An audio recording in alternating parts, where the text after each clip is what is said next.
terceiro dia, um pintor que tem cartaz, que ninguém no Santos na pintura vai poder passar para trás. Aí tem garantia. Desejo felicidade, gostei da sua pintura e a sua capacidade. E admirei bastante 6 aninhos de idade. É de primeira que eu tô prestando atenção, mas aqui no Tanta Praza tá ouvindo essa canção do poeta nordestino que é a voz do sertão. Na passagem do século, eu devia marcar qualquer coisa. Então, esta praça que está aqui, quando eu tive que fazer esse projeto, vocês estão vendo aqui, para explicar. Este azul é chamado pelos gregos, pelos egípcios, pátria celeste, pátria. Isto é uma pátria do mundo. Depois, vocês vão encontrar este verde. Quando Deus criou o mundo, Deus criou logo de início as águas. Então as águas se formaram, águas tumultuosas, águas serenas, e que você procurasse. Pronto. Então, vocês veem a fúria do mar, as ondas quebrando em cima das pedras. Compreendeu? Ora, aí eu disse, eu vi o mundo, ele começava no Recife. E de fato, o Recife começa aqui. Aqui é que começa isso.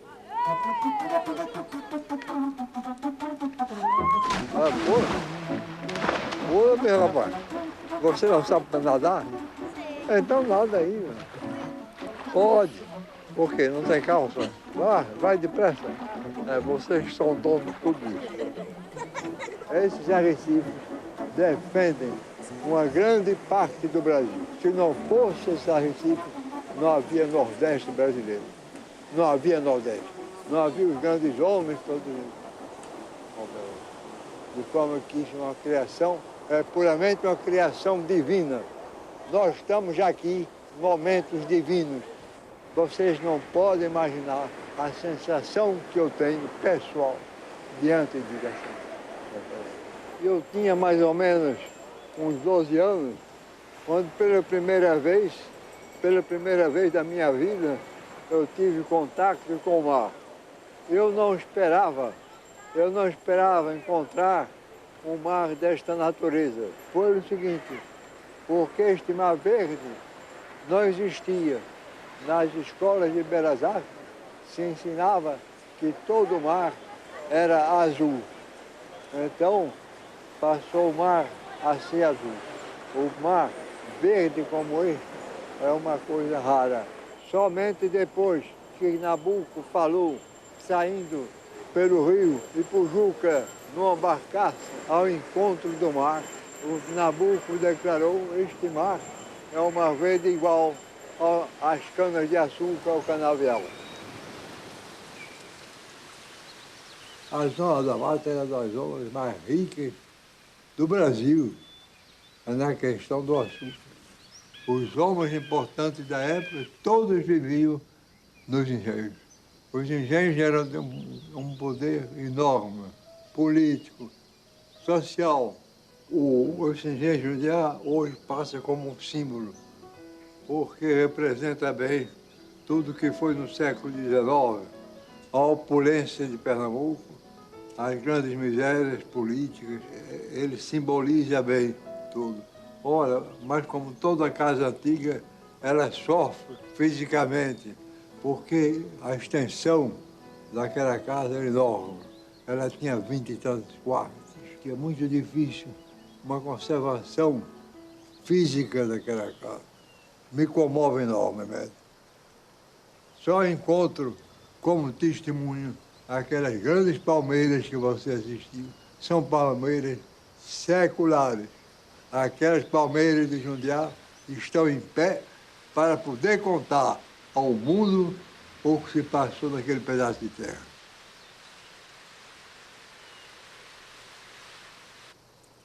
É preciso saber que o Código Civil Brasileiro, de Clóvis Bevilacqua, Pontes de Miranda, começa naqueles engenhos. Tobias Barreto, Silvio Romero, Joaquim Nabuco, aqueles engenhos, né, como fator de cultura é enorme na história literária brasileira, na história filosófica, com Tobias Barreto. Havia uma espécie de guerra civil dentro do estado de Pernambuco, entre as fações políticas, as fações econômicas, a questão do algodão, a questão do açúcar, o algodão que vinha do interior, sob a guarda, às vezes, de cangaceiros, tremendo, que eram pagos para grandes companhias para assegurar a defesa do produto. Este engenho Banguê, pelas águas do rio Pujuca, era de uma importância enorme. Foi o lado onde Joaquim Nabuco, onde Mário de Andrade chorou. Era uma paisagem única no mundo, de cana-de-açúcar, de água correndo, um rio correndo. Isso vinha daqueles engenhos. O banho de rio era mais salutar possível.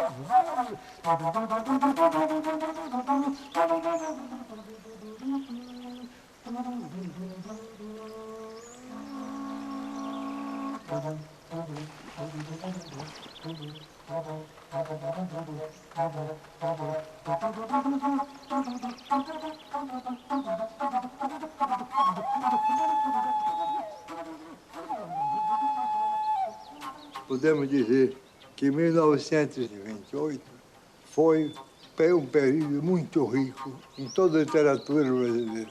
O número de romances que apareceram em 30 foi enorme. E, subitamente, Raquel de Queiroz, Zelim do Rio, Graciliano Ramos, subitamente apareceu. Ora, não era ainda um produto da sociologia, não. Era um produto mesmo da terra, que Zelim sentia, compreendeu? Os romances de Zelim são muito humanos. É porque, sinceramente, eu próprio me sentia como um produto legítimo do direito. Eu tenho que falar, por exemplo, da minha pintura. Eu aprendi a pintar com minha tia, mas a questão é o seguinte, que ela era uma pintora, como na época existia muito. Ela pintava as flores, essas coisas delicadas. Ela não penetrava bem. Ela não penetrava bem na natureza. E então, um dos livros que eu tinha tirado da biblioteca do engenho chamava Arte de Pintor, de Camille Béranger. Eram 2 volumes. Um volume era de anatomia artística, onde se aprendia o corpo humano. Compreendeu? Ora, esse corpo humano que você encontra pela praia.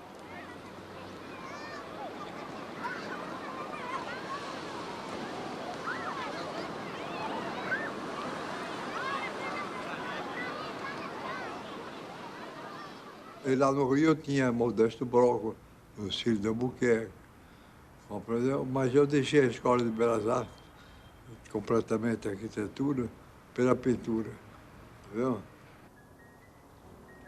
Porque eu fazia aquarela. Pela dificuldade que se tinha de pintura a óleo, viu? A pintura a óleo vinha para os grandes mestres, como se fosse Vitor Meirelles, essa coisa toda. Porque é preciso pensar que uma bisnaga de tinta vinha de Paris para Rio de Janeiro por barco. Porque você vê a diferença, mesmo em matéria de cor, entre Olinda e Recife.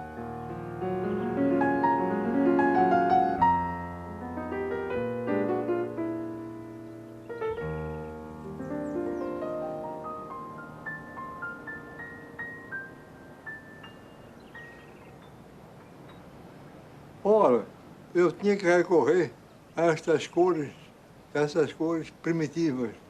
Por quê? Não é à toa que o sujeito pinta uma parede de rosa, azul. Não é à toa. Alguma coisa manda você se segura na cor, porque a cor é primordial na vida de um homem. E, sobretudo, as mulheres. As mulheres são grandes conhecedores das cores. Viu? Não é para azar que a pessoa pega um tecido azul ou verde. Não, não.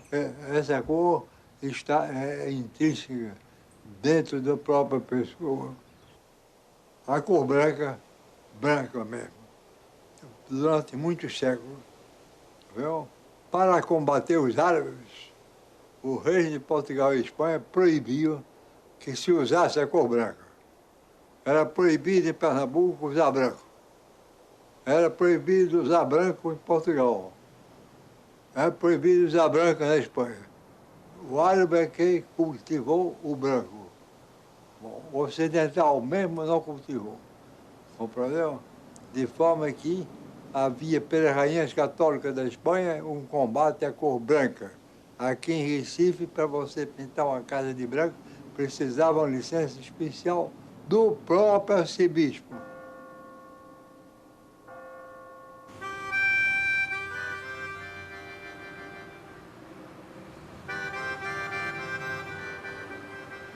Este bloco de casa, de fato, numa delas era o ateliê, mas toda a vizinhança fazia parte, porque eu tive vários ateliês aqui no Recife. Um desses aqui, para mim, era um dos mais queridos, porque eu assistia o deslumbramento do mar, viu? Os amigos que saíam daqui para tomar banho na casa de banho que tinha aqui dentro. Viu? Tudo isso aqui era cheio de barcos, porque aquela ponta era uma ponte giratória. Então, um número de grandes veleiros estavam aqui. Nesta bacia enorme, você via a alfândega velha, a igreja da Madre Deus, compreendeu? Um dos quadros mais representativos do ateliê se encontra em Paris. É chamado Recife Lírico. Então, eu perguntava a mim mesmo como é esta cidade que eu tanto amava. E aqui eu assisti todas as misérias do Estado Novo. Cheguei a trabalhar no começo. Então, a minha vida foi mudando de dirigido para a Europa. Eu tinha que seguir as cartas de Cavalcante e partir para a Europa. Eu não poderia mais trabalhar diante do Estado Novo, dirigido por padres jesuítas, dirigido por jornais da oposição, um jornal chamado Fronteiras, que pedia a minha prisão, a prisão de Gilberto Freire, de forma que nós vivíamos num estado perigoso para a pintura, perigoso para as artes, perigoso para a literatura, sociologia e todos os homens do pensamento. O painel sai daqui naquele caixote como se fosse um esquife. Ora, o Estado Novo provocou uma crise moral, social muito grande no Brasil. O Brasil não merecia, de maneira nenhuma, ter sido julgado fascista, nazista. Você não podia admitir que raspasse a cabeça de Graciliano Ramos. Compreendeu? Você não podia ir ao Rio procurar Graciliano com cabeça raspada. Viu? Era uma coisa pequena, estreita. O Brasil não merecia isso. Aí eu fui para Paris, onde eu estava de Cavalcante, Paulo Carneiro, Eliezer Magalhães. E esse encontro todo político se dava muito em Paris. Se dava num café chamado Dome, cuja proprietária, sabendo que você era republicano, não pagava sua conta. Você não pagava café com ele nenhuma, porque você era republicano. O painel foi feito por volta de 26, 27, 28, em cima de papel gráfico com cola de peixe. teve grande dificuldade. Ele era ajudado numa casa na Rua Prazível, no Rio de Janeiro, nas vizinhanças da casa onde morava Manuel Bandeira e Jaime Vale. E quem me ajudava era um velhinho acendedor de lampião que andava pela Rua Prazível. Esse velhinho tinha como apelido o Profeta. Olha, esse painel tem uma vida própria, eu vou lhe explicar. Quando eu saía do ateliê Martim de Barros para o exílio, tinha que ser enrolado, depois tinha que ser posto no caixão. A impressão que eu tinha naquela hora era de esquife. Era como se o painel tivesse morrido. Depois da guerra, abriu-se o painel e vários intelectuais brasileiros daqui tomaram parte. Ele tem uma vida própria. De fato, eu tinha pensado num painel, pensando na vida de Joaquim Nabuco. Nabuco nasceu aqui no Recife, no Areal, em terras de manga. A terra de Massapé para Nabuco foi muito tempo depois, quando ele era moço e se criava no Engenho. Tive uma liberdade enorme, nada me era estranho. Eu guardei o máximo possível o espírito brasileiro na pintura, que era justamente, coincidia com o espírito de Nabuco, a cultura de Nabuco. Viu? A cultura de Nabuco foi, desde que ele escreveu sobre o pai, que ele teve uma liberdade. Aqui embaixo representa Rio de Janeiro, já o Pão de Açúcar, onde Nabuco se dirige para Rio de Janeiro, a vida social do Rio de Janeiro. Então você representa ele mais ou menos livre, figuras enigmáticas que existem. Figura enigmática. Figura enigmática que recebe a pergunta e não responde. Não responderá nunca. É um enigma. Daí vem, quando eu fiz o painel, eu pensei em fazer uma obra sinfônica. Uma obra sinfônica que adaptasse à vida do grande homem.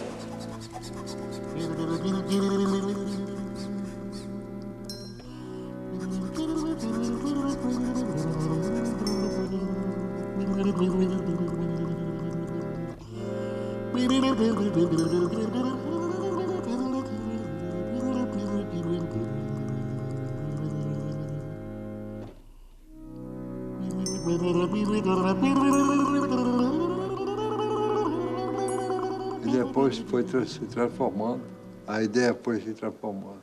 Você, em pintura, você tem que ter o espírito de liberdade enorme, compreendeu? Você não pode se prender só a um conceito, não. Você tem que ser muito rico de espírito para aceitar o que a pintura vai lhe propor. É ela, a arte, que vai te propor. Ela que canaliza.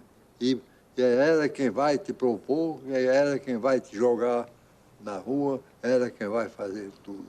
Você vai viver da cultura que, de fato, a arte lhe propõe. A arte lhe propõe.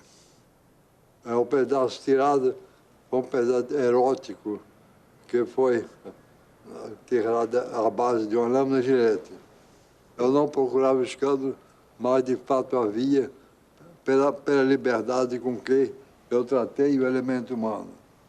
Quando foi cortado, o delegado me chamou para depor, virou-se para mim e disse: o senhor é capaz de descrever o que foi roubado?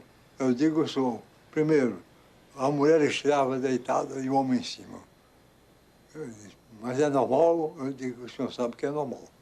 Bom, então,